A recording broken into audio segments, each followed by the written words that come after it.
샬롬, 평안하십니까? 요한복음 14장 12절 말씀입니다.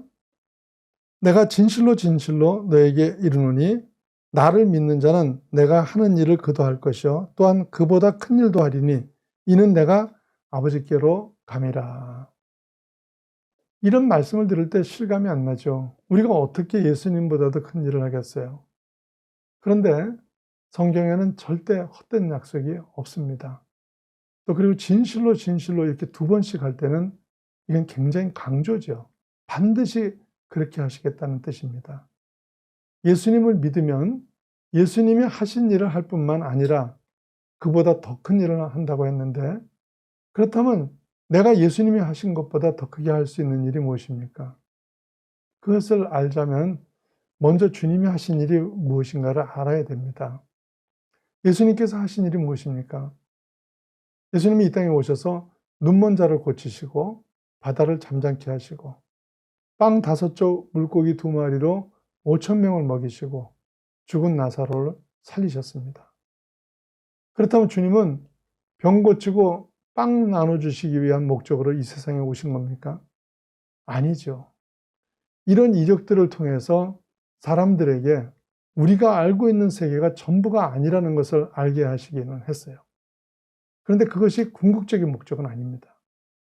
하나님의 목적은 이런 일들을 통해서 우리를 병이나 배고픔에서 구원하시는 것이 아니고 죄로 인하여 지옥으로 향해가고 있는 것을 구원하시는 일이십니다.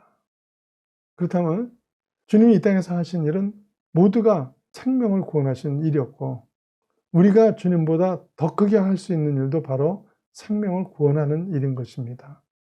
그러니까 이 일을 할 때 주님보다 더 큰 일을 할 것이라고 약속하신 겁니다. 이 말씀이 이루어졌습니까? 안 이루어졌습니까? 분명히 이루어졌죠. 주님이 이 땅에서 활동하신 지역은 오직 팔레스타인 지역에 불과합니다. 팔레스타인 면적은 경상남북도 정도밖에 안 됩니다. 예수님은 그 면적을 벗어난 일이 없습니다. 예수님이 가는 곳마다 많은 임파가 환원을 하고 따르기는 했지만, 그렇다고 그것으로 많은 신자를 만들어 놓으신 것도 아닙니다. 그들 가운데 극소수를 제외하고는 자신의 목적을 위해 주님의 능력을 바란 것이지 주님을 진정으로 믿으려고 하지 않았습니다. 사도행전 1장에 보시면 예수님이 십자가에 달리신 후 예수님을 정말 하나님의 아들이요 구원자로 믿어 예루살렘에서 함께 모여 기도라도 할 수 있을 정도의 성도는 120명에 불과했습니다.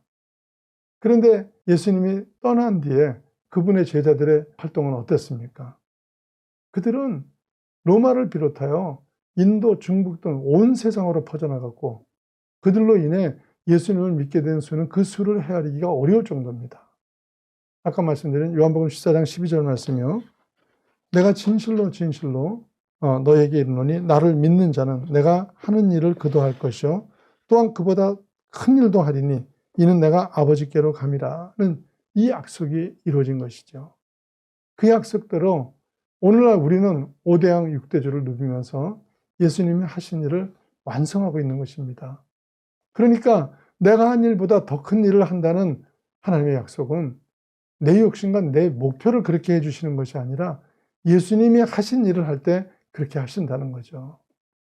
그런데 우리는 전혀 다른 생각을 하는 거예요. 많은 신자가 신앙이 어떻고 믿음이 어떻고 하지만 결국은 가장 원하는 것은 하나님이 아니라 물질이고 또 세상적인 성공의 경우가 너무나 많습니다. 그런 의미에서 우리는 기독교를 모르고 하나님의 약속을 모르고 있는 거예요.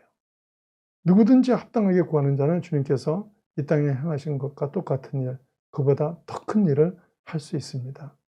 기도는 그런 엄청난 능력이 있다는 것을 가장 잘하는 건요, 우리보다도 마귀가 잘 알고 있어요. 그래서 온갖 속임수를 써서 잘못된 기도를 하게 하고 기도가 응답되지 않게 하는 것입니다. 속지 마십시오. 하나님이 되지도 않을 일을 성경에 그렇게 반복해서 강조하실 리가 없지 않습니까? 이런 약속을 하신 예수님은 그 약속에 대한 보장으로 주님의 이름을 사용하도록 하셨죠. 요한복음 14장 14절 말씀입니다. 내 이름으로 무엇이든지 내게 구하면 내가 행하리라.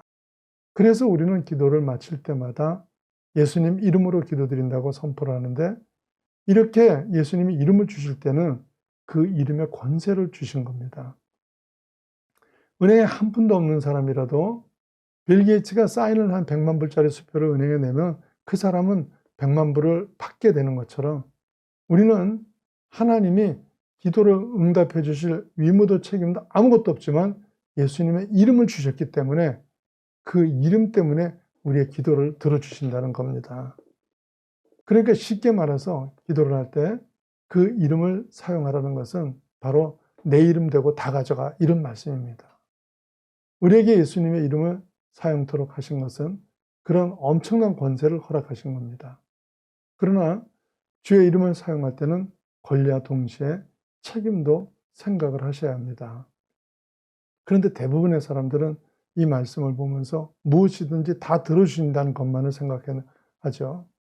그렇다면요, 주님과 무당 사이에 무슨 차이가 있는 겁니까? 주님이 어떻게 무엇을 구하든지 그것이 옳고 그름 선과 악을 따지지 않고 다 이루어 주시겠습니까? 그렇지 않습니다.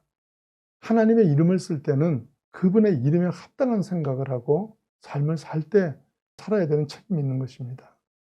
실제로 그리스도인이 되는 순간부터 여러분은 내 이름으로 사는 자들이 아니고 예수님의 이름으로 사는 자들입니다.